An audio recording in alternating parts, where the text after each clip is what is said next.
اس لیے میرے بزرگوں دوستوں میں یہ سمجھانا چاہتا ہوں کہ دعوت اور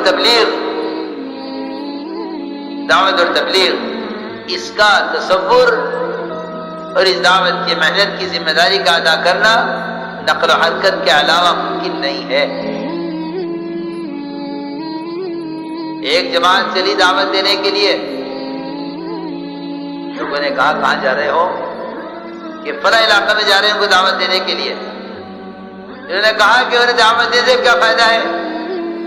اب تو اللہ نے ان کی ہلاکت کا ارادہ کر لیا ہے اور اللہ تعالیٰ نے ان کو عذاب دینا طے کر لیا ہے۔ دعوت دینے والا کبھی مایوس نہیں ہوتا۔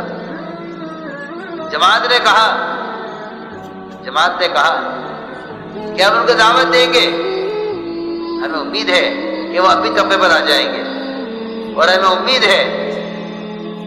امید ہے کہ وہ ہدایت پر آ جائیں گے۔ اور دوسری وجہ یہ ہے ہمارے دعوت دینے کی کہ ہم اللہ کے یہاں اپنی ذمہ داری کے پورا کرنے والے مانے جائیں گے۔ یہ میں عرض کرنا چاہتا تھا کہ قرآن اس کو بیان کر رہا ہے۔ قالوا معذرة إلى ربكم ولعلهم يتقون، ہم اسی جگہ دعوت دینا چاہتے ہیں تاکہ اللہ کے یہاں ہم اپنی ذمہ داری کو پورا کرنے والے مانے جائیں۔ اس زمانے میں تو لوگ اخبار میں ایک کالم دے کر دین کی باتوں کا سمجھتے ہیں ہم نے ذمہ داری ادا کر دی ہے۔ نہیں، اس کو نہیں کہتے دعوت کو نقل و حرکت کے ذریعے لوگوں کو ان کے ماحول سے نکال کر عمل کے ماحول میں لانا، یہ دعوت ہے۔ اس کو دعوت ہے کہ عمل کے ماحول سے نکال کر ماحول میں لاؤ، اس کو دعوت ہے۔ اس لیے حضور اکرم صلی اللہ علیہ وسلم نے صحابہ کو جو ڈالا تھا نقل و حرکت پر، وہ ڈالا کس لیے تھا؟ وہ اس لیے نہیں تھا کہ تم بات پہنچا کر آ جاؤ، وہ اس لیے ڈالا تھا نقل و حرکت پر کہ تم جہاں جاؤ وہاں والوں کو دعوت دے کر ان کو ان کے ماحول سے نکالو۔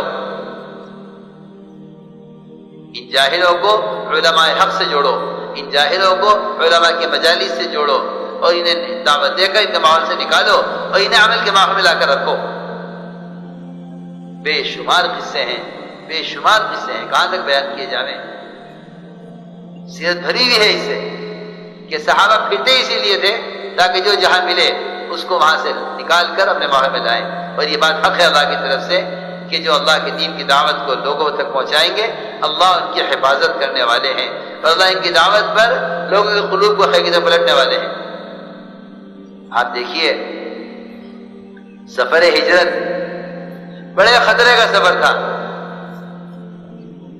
اس سفر میں بھی آپ نے ڈاکوں کا راستہ اختیار کیا، کیونکہ دعوت میں عمومیت ہے کہ حضور اکرم صلی اللہ علیہ وسلم کسی انسان کا درجہ اس سے کم نہیں سمجھتے کہ آپ ان کو خود دعوت دیں۔ ڈاکو کون ڈاکو کو اچھی نظر سے دیکھے گا؟ کون ان سے ملنا چاہے گا؟ اور آپ نے مکہ مکرمہ سے نکلنے کے لیے اس خطرے کے وقت میں بالارادہ وہ راستہ پکڑا جس کے بارے میں صحابہ نے عرض کیا تھا کہ اس میں ڈاکو ہیں۔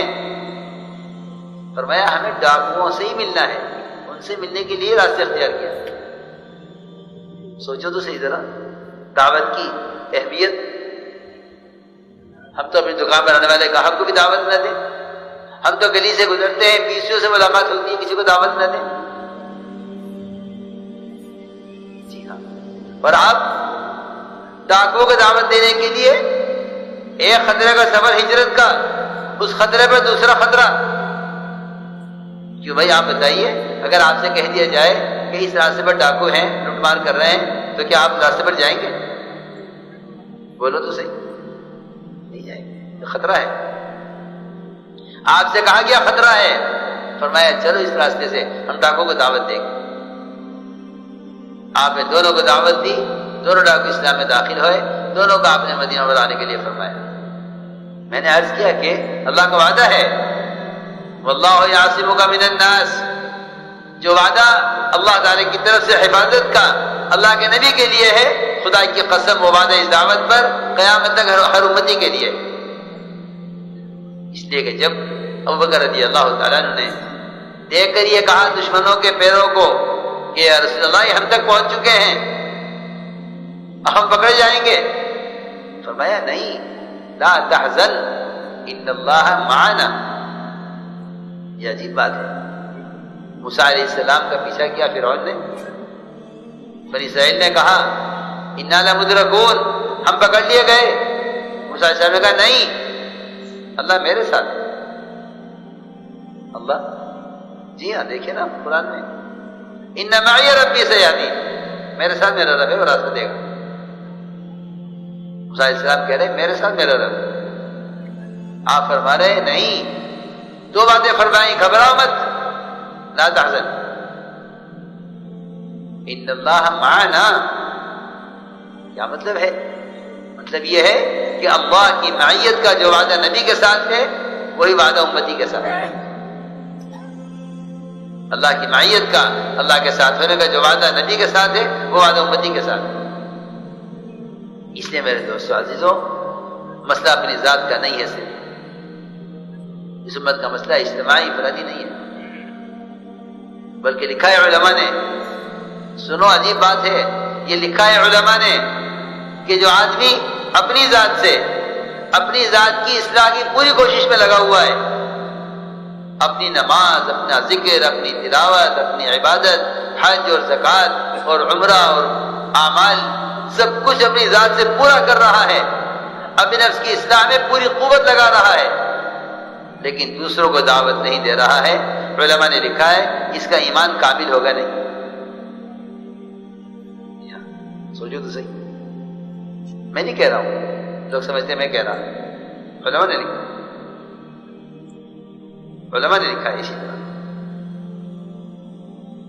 کہ جو شخص اپنے نفس کی اصلاح میں لگا ہوا ہے لیکن دوسروں کو دعوت نہیں دے رہا ہے، دوسروں کا آمادہ نہیں کرتا ہے عبادت پر، نماز پر، ذکر و تلاوت پر اور پورے دین پر آمادہ نہیں کرتا ہے، تو علماء نے لکھا ہے کہ اس اپنی اصلاح کی کوشش میں لگنے والے کا ایمان کامل نہیں ہوگا جب تک دوسروں کو آمادہ نہ کرے.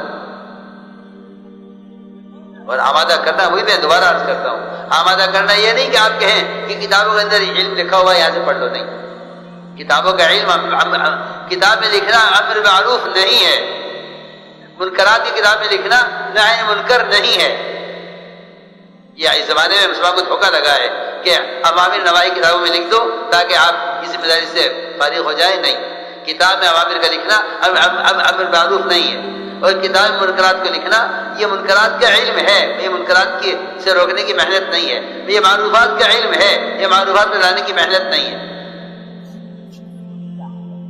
معروفات، منکرات اگر لکھے ہیں کتابوں کے اندر تو یہ اوامر نواہی کا علم ہے، یہ اسے روکنے کی محنت نہیں ہے، یہ اللہ کے احکام لانے کی محنت نہیں ہے. اس لیے عرض کر رہا ہوں کہ نقل حرکت کے ذریعے لوگوں کو دعوت دے کر عمل کی طرف لانا، یہ اصل دعوت ہے، اور اس کا کوئی متبادل نہیں ہے. یہ بس سب کے ذہن میں رہے. تبلیغ اور دعوت کا موضوع ہی پھرنا ہے. ہم عرض کیا کرتے ہیں کہ ہمارا جمع ہونے کے لیے نہیں ہے، صرف ہمارا جمع ہونا بکھرنے کے لیے ہے. الصلاۃ جامعہ، اس کا اعلان ہوتا تھا، صحابہ جمع کیے جاتے تھے اور کہا جاتا تھا کہ ادھر والے سامنے رخ پر چلے جائیں فلاں فلاں ملک میں، ادھر والے اس رخ پر چلے جائیں فلاں فلاں ملک میں، ادھر والے ادھر چلے جائیں فلاں فلاں ملک. جی ہاں، یہ جمع ہونا بکھرنے کے لیے ہے. ہمارے اجتماعات کا مقصد صرف بات کر لینا اور چند کچھ وقت کے لیے جمع ہو جانا نہیں ہے. ہمارا جمع ہونا بکھرنے کے لیے، اس لیے کہ مسئلہ ساری امت کا ہے، مسئلہ ساری امت کا ہے، ساری انسانیت کا ہے. پیر کے انگوٹھے میں اگر زخم ہے،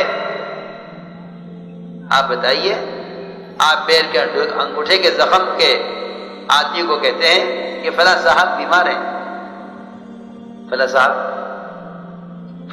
بیمار ہیں، حالانکہ زخم کہاں ہے؟ زخم پیر کے انگوٹھے میں ہے، صرف پیر کا انگوٹھا بیمار ہے، پورا بدن صحت یاب ہے، لیکن آپ کہتے ہیں کہ فلاں صاحب بیمار ہے. عجیب بات ہے. جب حدیث میں فرما دیا کہ ساری دنیا میں بکھرے ہوئے مسلمان ایک جسم کے اعضاء کی طرح ہیں، پھر آپ یہ کیوں کہتے ہیں کہ نہیں جی ہندوستان میں تو بہت دین ہے، کافی ہے، فلاں ملک میں بے دینی ہے تو اس ملک کی ہے، پھر آپ یہ کیوں کہتے ہیں کہ فلاں صاحب بیمار ہے؟ یہ کہنا چاہیے انگوٹھا بیمار ہے۔ میں کچھ کہنا چاہتا ہوں، اس ایک انگوٹھے کی بیماری پورے بدن کی بیماری سمجھی جاتی ہے، حدیث میں ہے یہ پورا بدن بے چین ہے انگوٹھے کے زخم کی وجہ سے۔ ایسے ہی میں عرض کرنا چاہتا ہوں کہ اس ملک میں رہنے والا ہر مسلمان، صوبے میں رہنے والا ہر مسلمان، اس علاقے میں رہنے والا ہر مسلمان سارے عالم کے لیے بے چین ہو کہ اگر امریکہ میں ایک آدمی نماز نہیں پڑھتا ہے تو ہندوستان کا مسلمان اس کے لیے بے چین ہو۔ یہ نہیں کہ میری ذمہ داری نہیں، ہم یہ عرض کرنا چاہتے ہیں کہ ساری دنیا بکھرے مسلمان ایک جسم کے اعضاء کی طرح ہیں، پیر کے زخم کا انگوٹھا پیر کا نہیں ہے، یہ پورے بدن کا زخم ہے۔ بخار پورے بدن کو ایک زخم کی وجہ سے۔ اگر مسلمان کی بے دینی سے متاثر نہیں ہے تو سمجھ لو کہ اس کو فالج پڑ گیا ہے، کیونکہ جب فالج پڑ جاتا ہے کسی پر تو اس کے پیر میں کیل چبھے، یا اس کے آپ دیکھیں گے جب فالج ہو جاتا ہے نا، ڈاکٹر ان کے پیر میں کوئی چابی یا کوئی کیل چبھا کے دیکھتے ہیں۔ اگر پیر ہلے اور مریض پورا بدن اس کا ہل جائے اور مریض کو تکلیف محسوس ہو، ڈاکٹر کہتے ہیں الحمدللہ آپ کا مریض خطرے سے باہر ہے، اٹیک ہوا ہے اس کو، لیکن ایسا نہیں ہے، فالج کا اثر نہیں ہے۔ جی ہاں، آپ دیکھتے ہیں نا، کیوں بھائی میری بات سمجھ میں آ رہی ہے؟ جس کو برین ہیمریج ہو جائے یا دماغ کی رگ پھٹ جائے، بلڈ پریشر سے ہو جاتا ہے عام طور سے، پہلا کام کیا کرتے ہیں ڈاکٹر بتاؤ؟ پیر میں سوئی چبھائیں گے۔ جی ہاں، سر میں نہیں، سر سے دور پیر میں۔ یہ دیکھنا ہے کہ اس کے پیر کا تعلق دماغ سے رہا یا نہیں رہا۔ جی ہاں، دماغ کی رگ کو پیر میں جا کے چیک کرتے ہیں، تو جیسے ہی کیل چبھائی پیر میں پورا بدن ہل گیا۔ کیوں نہیں، ایسا ہی ہوتا ہے نا۔ ڈاکٹر کیا کہے گا؟ الحمدللہ، کوئی پریشانی کی بات نہیں۔ بس میں یہی عرض کرنا چاہتا ہوں کہ مسلمان اگر ساری دنیا کی بے دینی کے لیے مسلمان بے چین ہے اور وہاں تو دین کا نقصان ہو فلاں ملک میں، جیسے میں نے عرض کیا کہ پیر کے اندر کیل اگر چبھے اور ساری دنیا کے مسلمان اس کے لیے بے چین ہو جائیں، تو کہا جائے گا کہ ہاں اس کے پیر کا تعلق اس کے جسم سے ہے، اور اس کی تمہارا یہ آدمی خطرے سے باہر ہے۔ بس میں یہ کہنا چاہتا ہوں کہ مسلمان خطرے سے باہر ہے اگر مسلمان کی بے دینی سے متاثر ہے، اور اگر یہ پیر میں کیل چبھانے سے یہ مریض نہیں ہلتا ہے اور یہ مریض کو تکلیف محسوس نہیں ہوتی ہے، تو پھر یہ مریض بس پھر جیسی زندگی گزرتی ہے فالج والوں کی، آپ جانتے ہیں یہ زندگی گزرتی ہے فالج والوں کی، آپ جانتے ہیں کہ ان کی زندگی موت برابر ہوتی ہے، ان کی موت و حیات برابر ہوتی ہے۔ 20 سال 30 سال موت کا انتظار کرتے ہیں بستر پر پڑ کے فالج والے۔ دیکھیے میں مثال دے رہا ہوں، اور یہ مثال اس سے زیادہ فٹ کوئی مثال نہیں ہو سکتی اس امت کی نقل و حرکت اور اس امت کے پورا ایک قسم ہونے سے۔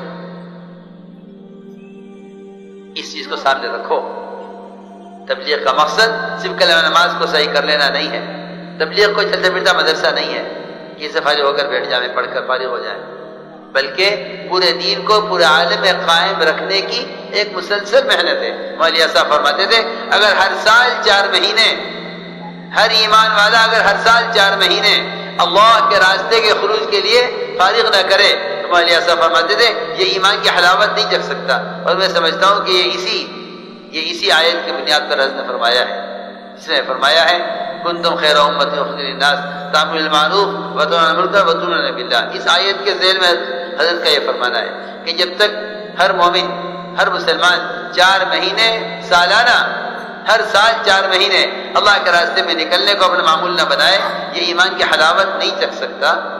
اور اسی کے دلیل پر یہ عرض کر رہا ہوں کہ علماء نے لکھا ہے، ترجمان السنہ کی دوسری جلد میں لکھا ہوا ہے کہ اگر اپنی ذات کی کوشش میں لگا ہوا ہے اور دوسروں کو آمادہ نہیں کرتا ہے تو ایمان کامل نہیں ہوگا۔ ایمان کی تکمیل دعوت سے ہے، ایمان کی تکمیل دعوت سے ہے، اور دعوت کا طریقہ جو میں نے عرض کر دیا ہے کہ خود چل کر جا کر دوسروں کو دعوت دینا۔ آپ دیکھیے نا، صحابہ کا عمل گشت ہو رہا ہے مسجد سے باہر، قم بنا نؤمن ساعتن، اجلس بنا نؤمن ساعتن، تعال بنا نؤمن ساعتن، ہمارے ساتھ آؤ، ہمارے ساتھ چلو، ہمارے ساتھ بیٹھو۔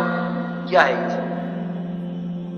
یہی تو ہے وہ جس کو صحابہ فرما رہے ہیں کیا ہم اس لیے کرتے تاکہ ہمارے ایمان میں زیادتی ہو۔